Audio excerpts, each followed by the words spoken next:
الحمد للہ رب العالمین والصلاة والسلام علی رسولہ الامین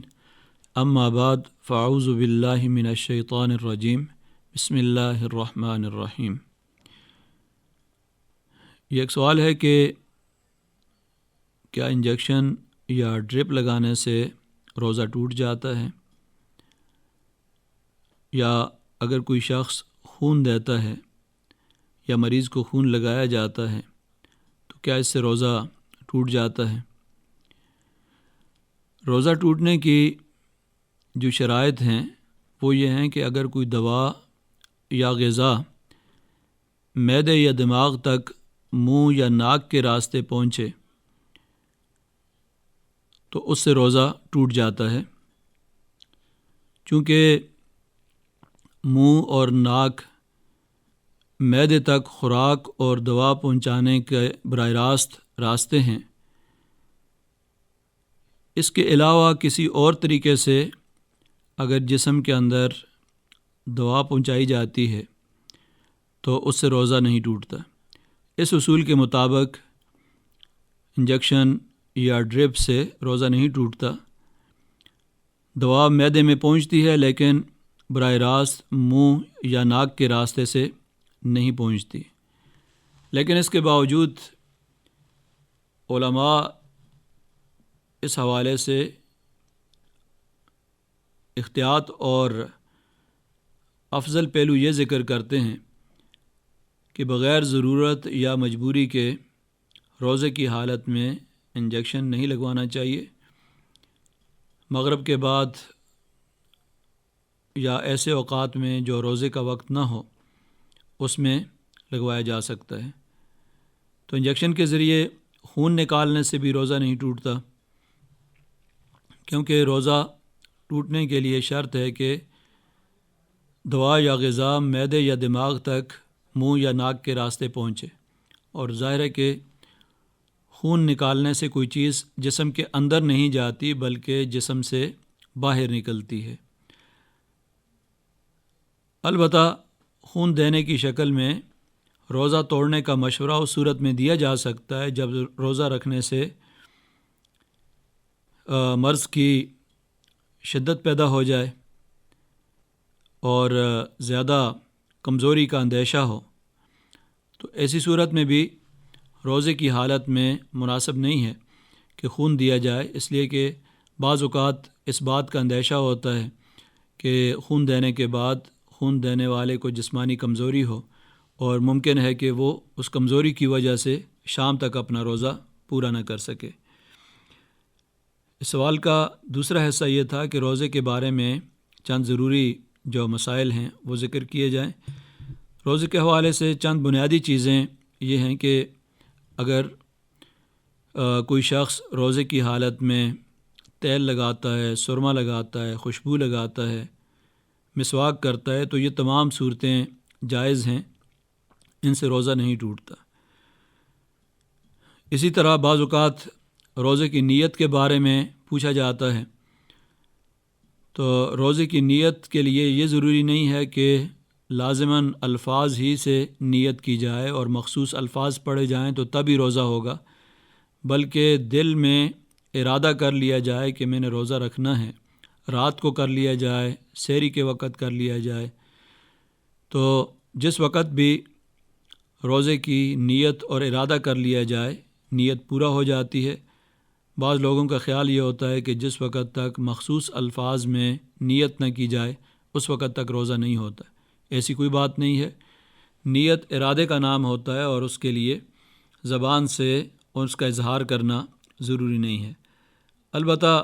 روزے کے مسائل میں سب سے اہم ترین چیز روزے کے آداب ہیں،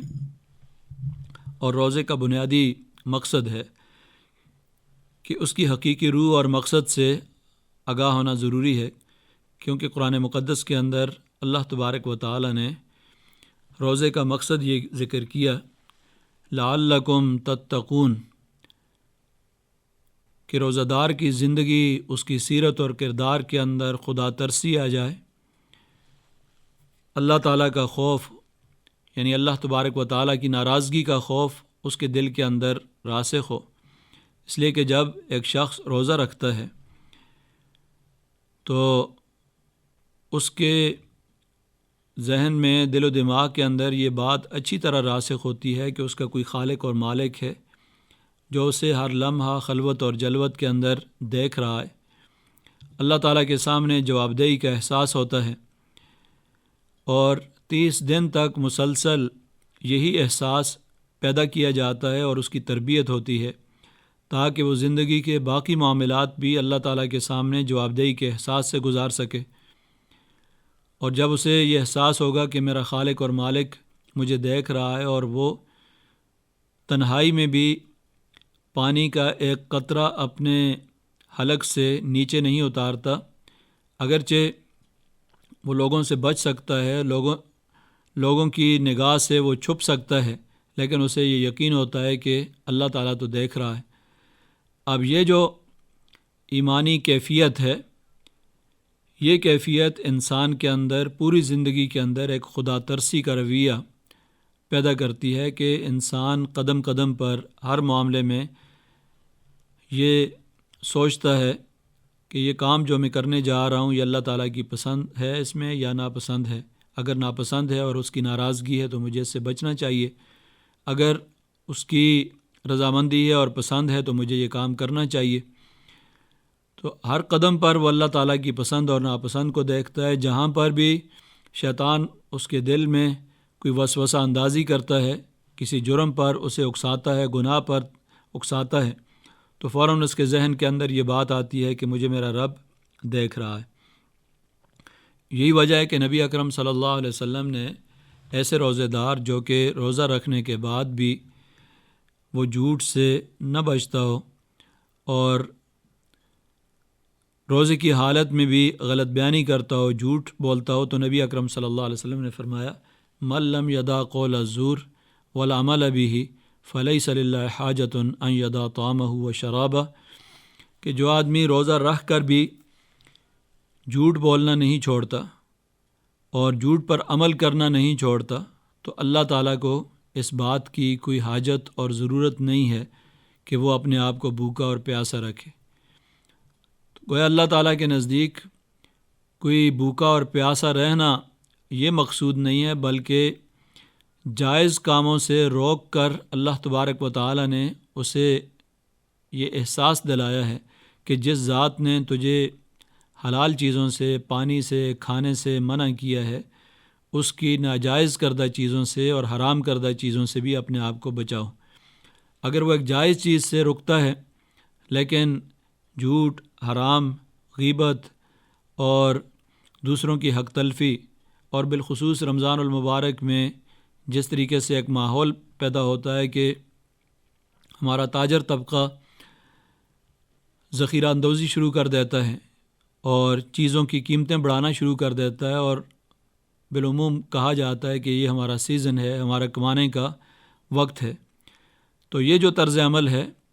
یہ روزے کے بنیادی آداب اور اس کے بنیادی مقصد اور روح کے خلاف ہے